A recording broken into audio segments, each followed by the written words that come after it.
Hello and welcome to the Live Free podcast here, Dani. Thank you for being here. Thank you for having me. It's Yeah. fun to do something and see a familiar face from across the way. Absolutely. So let us know where you are tuning in from. I am in San Jose, Costa Rica, and I have been here since December 2nd, but I also left Saskatoon, Saskatchewan, October 16th to do a Europe leg before we got to Costa Rica, and we'll return in April. Fantastic. I know that everyone listening was kind of like, oh man, I want to be there. As soon as you started talking, there's probably a spark of jealousy. That is fantastic where you are and how you got there. And so that's precisely what we're talking about today, Danny, is we're talking about, what brought you to this extraordinary life that you are now living. And, really who is Danny and how did that shape and become the where you are sitting right now in Costa Rica talking to me. So give us a little bit of background information of how you arrived at this place. Oh, I feel like I'm a firm believer that you can change your circumstance whenever you want. If you are down a path, there's an old adage saying that if you get on the wrong train, the longer you wait to get off, it's the further you are from another destination. So I do believe that you can want something, get it, and then change your mind and want something else or a different path or different road. So I traditionally, this was not what I had planned in my life, and I didn't have traveling 6 months a year on my to-do list or anything. But I did know I wanted to travel, which was always important to me. I took my first flight when I was about 19, saved up my money and went on with a girlfriend because traveling just wasn't in the budget for me growing up, unless it was a road trip with your family. So I really loved traveling, but I didn't think it was going to be as big of a part of my life until it was because I wasn't happy after I got everything I ever wanted in life. Not that I was unhappy, but I didn't feel what I thought I would feel once I got it. And so I decided to pivot my life and do something different. Extraordinary. I just love that. So the story of, it sounds like, growing up, you maybe didn't have like a ton of like travel on the mind or, plans to do extraordinary things. Maybe I'm not sure, but I'm kind of guessing that maybe, medium in terms of like finances as a family and those sorts of things. And so travel just wasn't something that was going to be in your future, so you didn't really expect. And then you bought that first ticket as a young person. Am I on the right path there? Yeah, I was very fortunate growing up. We did get to go to the lake a lot. My dad actually didn't even have the opportunity to go to high school. So my parents, I was raised in a two-parent household with a lot of love, but I was raised with a stay-at-home mom and a dad that worked a lot to make those ends meet because he didn't have the education, but he had like work ethic like nobody else. So our life just looked a little bit different than, we didn't get to go to Disney World, or if we went to go on a family road trip, it was a road trip and everyone crammed into the vehicle and you counted, um, you played I Spy with My Little Eye. And that was the vibe. So but I always knew that kind of the culture that I grew up in, it was very much like you marry your high school sweetheart. Not from my mom because she kind of got married at 18, so she was like, "You don't need to do that." But from like the other moms were just like super excited if you had a boyfriend in high school and like get married, have kids, and live in the same neighborhood with all your friends that you grew up in. And not that that's bad, but it just never felt like me. So my girlfriend and I went to Mexico at 19, and I remember very vividly. Unfortunately, that was kind of pre-social media, so I don't have the photographic evidence that I would like. But I remember putting my feet in the ocean. Like I can still remember the way that that felt the first time. Like I put my feet in the ocean, and since that point, travel, and girls' trips was very important to me. I didn't meet my husband until I was 30, so I did have a lot of time in my 20s to do a lot of things for me. So I think that from a very young age, I didn't want the traditional lifestyle. Well, amazing. And, I have so many questions. First of all, the husband that you met was from another country. So that's Yeah, yes. extraordinary already. You're kind of like, yeah, no, travel, me, this is important. And so then you meet this man from from the UK, and you're Mhm. just like, yep, this is what I want. What drew you to him? Um, well, this is gonna be a little bit of like a maybe some people are gonna think ill of this, but we actually worked together. He was my boss. So, and we Funny. got together. We got together after we stopped working together. But I got to see. I have ADHD and I feel like limerence is a really big thing. So in my past dating life, if there was like, and I watched a lot of rom-coms. So if there was like a moment of a potential meet cute, I'd be like, oh, that was kind of a meet cute. Maybe this is my person forever. And I would just be like obsessed with them for 2 weeks and forget that they existed, or maybe a month. So it was the first time that I got to know someone in a way that it was a friendship, but I also saw how he treated people that he managed that were in like entry level roles, and the respect that he showed everyone in the organization, and how his mind worked on that just because things have been always done this way doesn't mean that they have to be done that way forever. So I just got a different sense of who he was and how he saw the world. And he was from a different country that was a little bit more progressive as far as women in business. So that was really refreshing. So we just remained close after we stopped working together. And it just came a point that I was like, I think I'm in love with my friend. And that was a hard transition for me to navigate because that had never happened before. I had many guy friends all in my 20s, but nothing really. I was like, I think I'm in love with him. That's going to be hard to figure out. How'd he take it? He took it really well. Okay. I don't think that, I feel like we moved in together like a week after we had that conversation. Amazing. I love that. Mhm. I love that. What a fantastic story. And another thing that you mentioned that I really want to draw on for a second before we move forward is how you got it all. So, that was you went off and you tried to find the guy and you loved traveling, but you kind of pushed it off a bit and you thought you'd have the babies and you'd buy the house and all the things. So tell me the story of what you were questing for, what you got, and how that felt. Yes. So I just assumed because society told me that I never had that maternal thing that everybody else had, but everyone's like, well, you've never been in love. So when you fall in love, that'll kick in. Or when you turn 30, you'll definitely want babies. Or when you turn 35, you'll definitely want babies. So luckily, when we got together, I had the conversation really early on with him that I said, I don't I don't want children, but I had it in the back of my mind that I would change my mind because that's what I heard my whole life. So I said, but like, I want to be with someone that if I was to change my mind, that would still be on the table. And he said that, you know, at his age, that was a door that he was happy to close, but he loved me enough that he wouldn't take that away from me if I decided to want that for myself. So that was a really like pressure off situation. But like Absolutely. I wanted to run a foundation. I started one. I ran it for 5 years. I wanted the big house, got the huge house with the indoor pool, renovated it, had the new cars in the driveway. I had that like growing up. I used to drive down Spadina and look at the big house and be like, I'm going to have that one day. Like I wrapped up so much of success in my mind growing up to wealth, and they're very different things. Okay. Say more about that. That is a powerful statement. Yeah, so I just assumed that if you like ticked off all these boxes, so I found the great guy, got the really big house, got the well-paying job, had the businesses, had the foundation, and I just still was like, this doesn't feel like me necessarily. Um, I just didn't, I felt like it would be like this all-fulfilling thing if you got everything you wanted. And it turned out I wasn't fulfilled and I wasn't unhappy because I had a beautiful life, but I wasn't in love with my life. And I Mm, wanted very much to be in love with my life. So yeah. I told my husband on a Wednesday and I asked him if he was happy. And he said, I'm not unhappy either. Like it was we were in the same kind of page. And I said, I think we should sell the big house and spend more time abroad.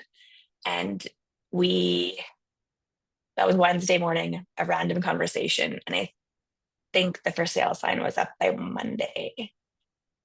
No. Amazing. Amazing. And Hmm. you both were just like, "Oh my gosh, you know what? I don't think I can do this." What was that like for you to bring up what I assume would have been really scary to bring up like kind of like we've done everything that we were supposed to do and I'm not feeling fulfilled to your husband and say like, "What do you think?" Like what was that a terrifying moment? Did you already feel like he was going to be on the same page as you? Where were you at? Um, Gosh, I can't even. I think that I knew that like there was things that he wanted in life that he wasn't getting in Saskatoon either. So I didn't feel scared to have that conversation because we've always had very open conversations.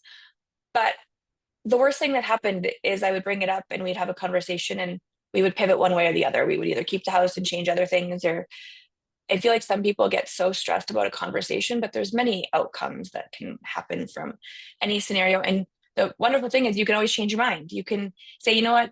I was freaking out that day. I don't want to sell the big house. It's my dream house. I want it. I love it.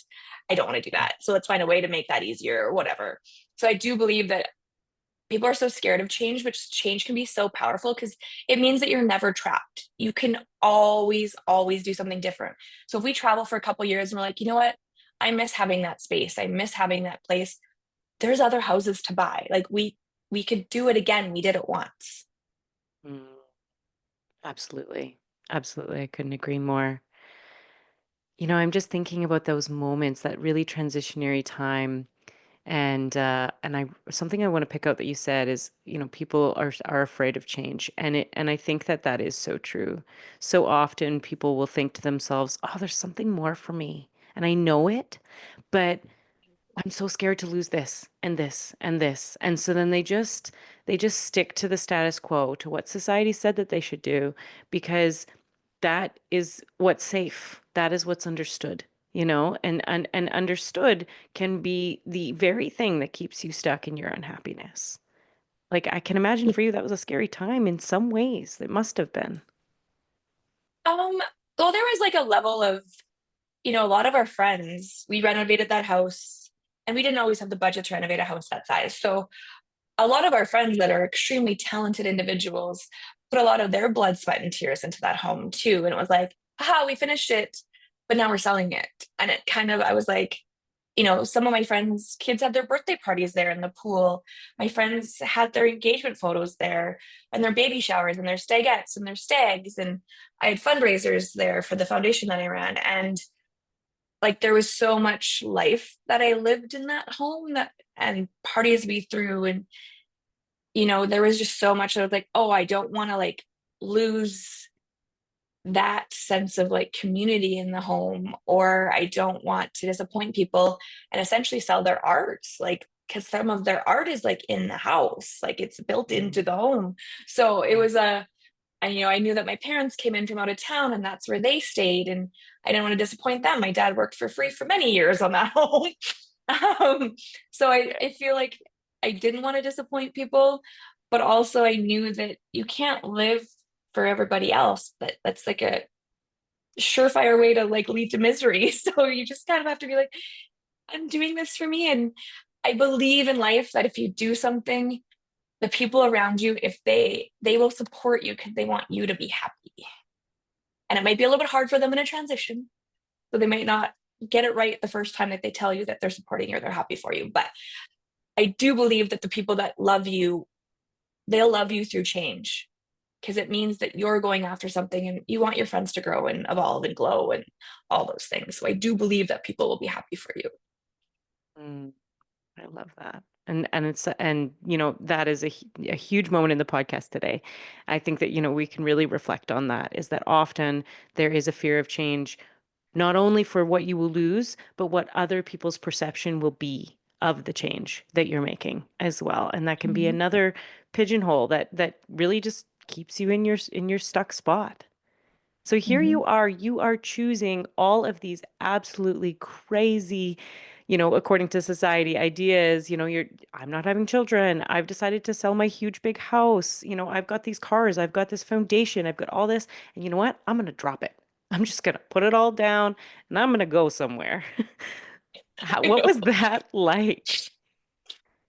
It was freeing.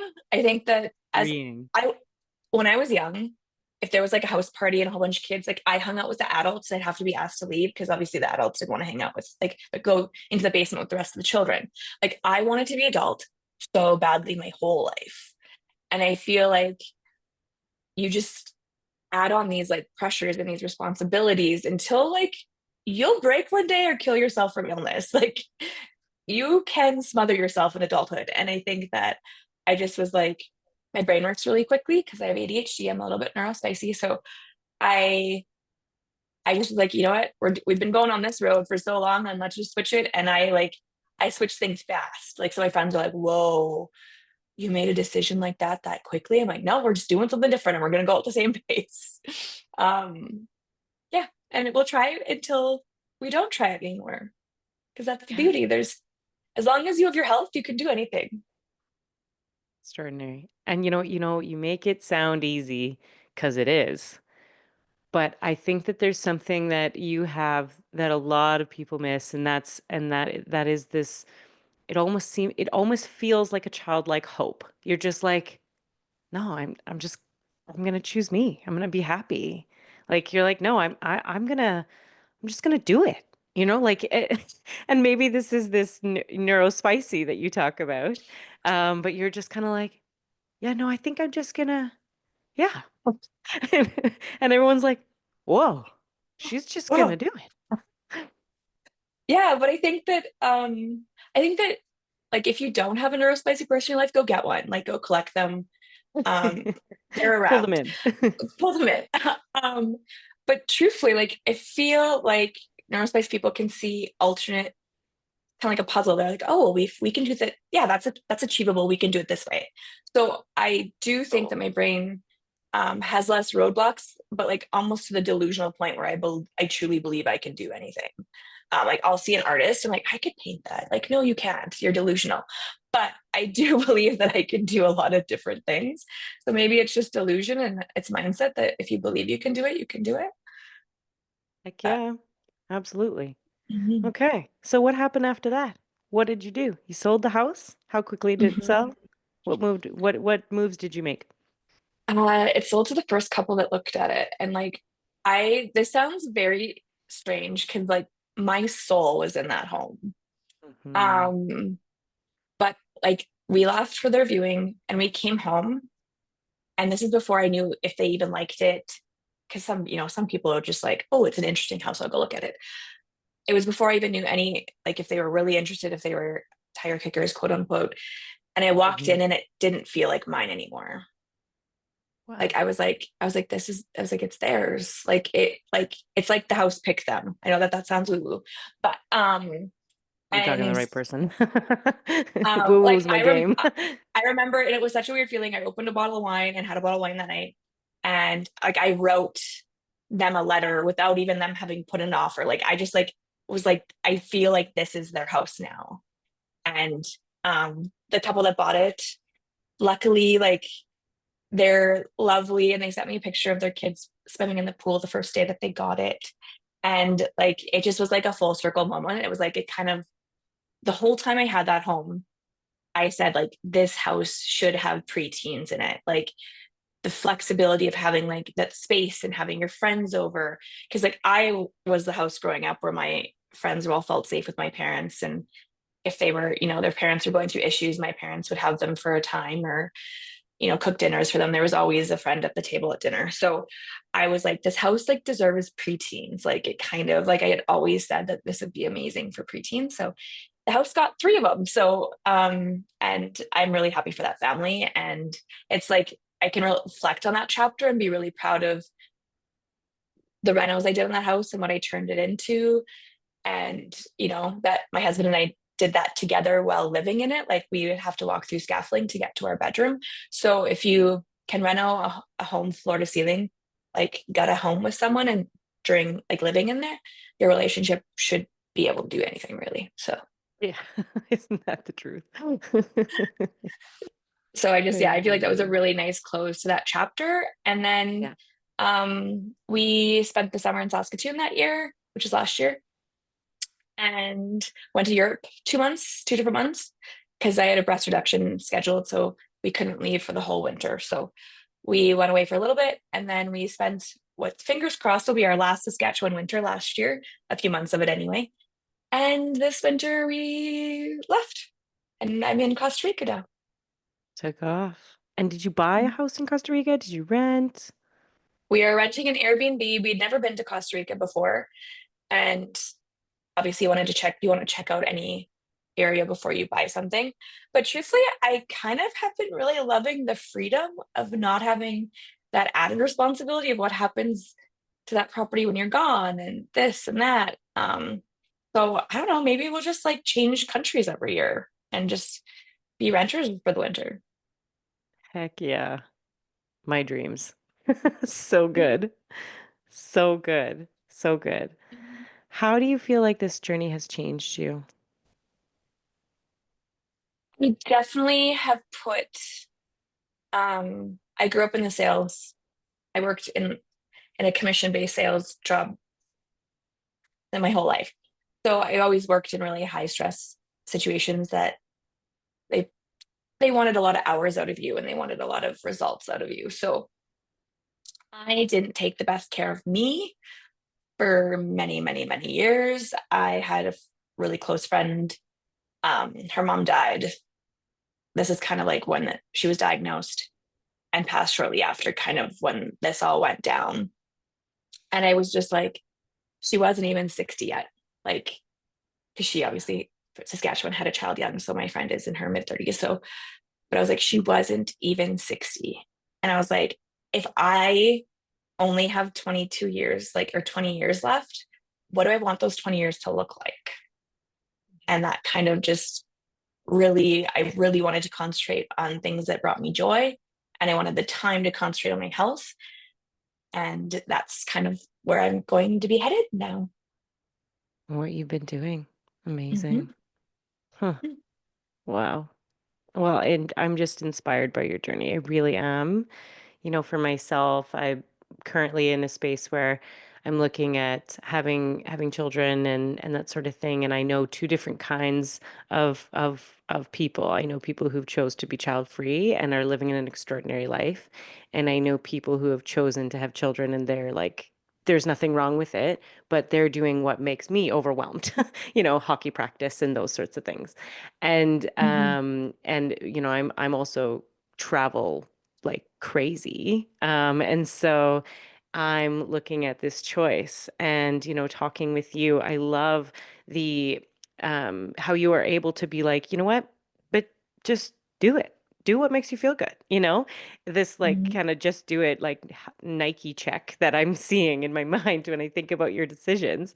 And you're like, all right, okay, like if I want to have a baby Mm-hmm. and I want to have a traveling based life, I'll just do it. Just make it Mm-hmm. happen. My firm belief is choice, and you can choose whatever life you want. My friends have beautiful families, and I'm so happy for them. I founded a foundation and helped women and families pay for infertility treatments that couldn't afford them to have babies. I believe in the family unit. I believe that people should have that choice to be mothers, and it just wasn't my choice. And I want people to equally respect the fact that you can have a full and happy life and you can be a woman and bring as much into the world as one that had a child. I believe that just because paths are different, it doesn't mean that one's better or one's more accomplished or one's freer. Like everyone has a different path and we should all celebrate each other. Mm, yeah. Isn't that the truth? Isn't that the truth? And so for someone listening really today, and I know I have gained so much from our talk today, but for someone listening who's kind of in that place where they're like, "Oh, I don't know what I should do. Like I feel this draw towards something whether that be travel or a career or whatever it is that they're fearing, what are some of the ways that you might be able to offer them some advice, if you were to put yourself into those situations where you were fearful but did it anyway, what are some of the things that you might be able to offer that person? I think in life, you have to get really comfortable with failing and hearing no and all of those things. So I feel like maybe it was the sales aspect to me. I heard a lot of no's in my life. So I heard a lot of you can't do that or whatever. So I do believe that there's beauty in the failure because even if you're like, oh, I just really wanted this, like in my soul, I wanted this, maybe the failure and you didn't get it and you tried for it, but there can still be a lesson in the failure. And maybe what you learned in the failure will draw you to something else that you're even more drawn to. Because I do believe that the universe puts things in your path that are meant for you.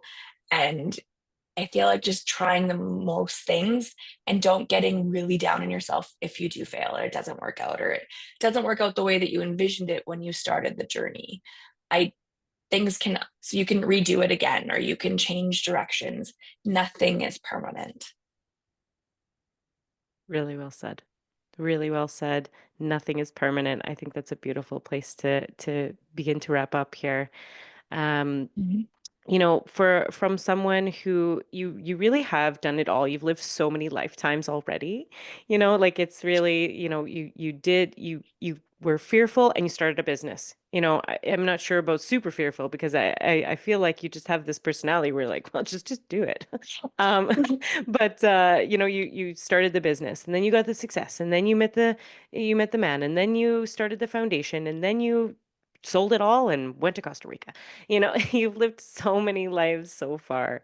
And so, really, I'm so grateful to you, Danny, for coming on the podcast and really sharing with people the different ways that you can just do it. You can just try something that gives you joy, no matter how scared you are, because that's what a lot of Mhm. this is. And really, the podcast is based around this idea that hard things happen, and that we can rise above again. We can get through.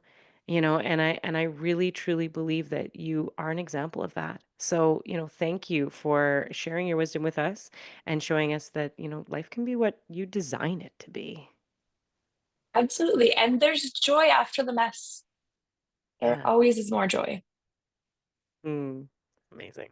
Okay. Well, Thank you for enjoy the having me. sunshine, Danny. It's been an absolute pleasure. Thank you so much for being on, and I look forward to future chats.